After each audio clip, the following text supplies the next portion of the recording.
И поздрав момци, етене во наредното видео.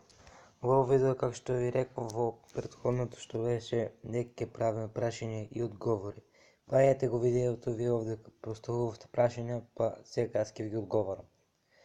Прво прашање е од Давид Стаменов. Еве која не го разбирам овде што пишувам, девојка и кажи Аха, сака да каже која ми е девојка. Епа, брат, немам девојка, така да одеме на прашање. Друго прашање е од Бојан Крстановски. Колку време играш сам? 3 години и поздрав до тебе. Атанасовски Ангелче. Сеќаваш на времењата на ВГ, мисли на Вестер Гейминг. Да.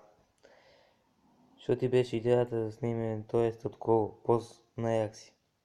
Ти си најак, брат, и ако мислиш за се, за што сум снимал до сега е идеја, не знам, нема.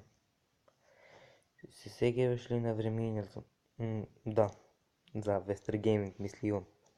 Се сеќаваш кога дъмавме, брат, New Game и Skyward. Сеќаваш на... Наредно прашање е од Кико. Сеќаваш кога не се сеќаваш, битно е дали се сеќаваш. Се сеќавам. Не. Следно прашање од Двајнеш Санчес. Повеќе прашања се. 1. Колку години си? 15. 2. Од каде си? Од Радовиш. 3. Како ти е? Како се викаш? Мартин, мисли наред. Како 1, 2, 3, 2. Леле бе, брат. Мисли на 4. Која ти е девојка? Што реков немам. И Атанасовски Ангелче оде да каже, брат. Извинете.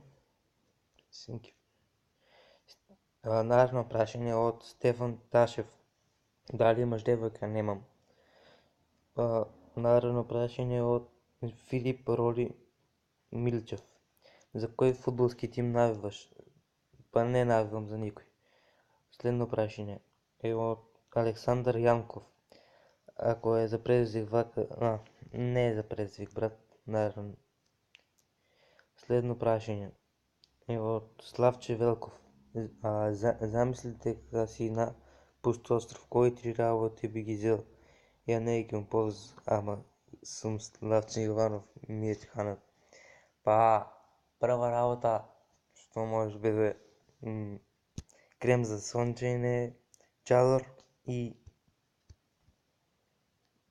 друго што не знам. Ајде, наредно прашање. Тоа е од Михаил Јованковски. Дали досега си бил во администрација на НЦ? PS, позме, Едвард Карлонев.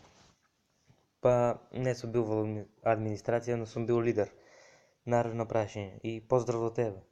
Наредно прашање од Лазар Манчев. Дали некој си отворил сервер на Сампи, име на сервер позме? Да, сум отворил со друго дете, Васил Лъзнов, сигурно го знаете. И тоа е Нюстеам. Следно прашање од Матеја Сокол. Колку години имаш? Па, како што реков, имам 15 години и поздрав до тебе. Тоа беше се за ова видео. Се надевам дека ви се допадна. Доколку ви се допадна, оставете му лайк, субскрибнете се на каналот и тоа е тоа. Ви благодарам за тие 5 субскрайбери од вчера. Поздрав!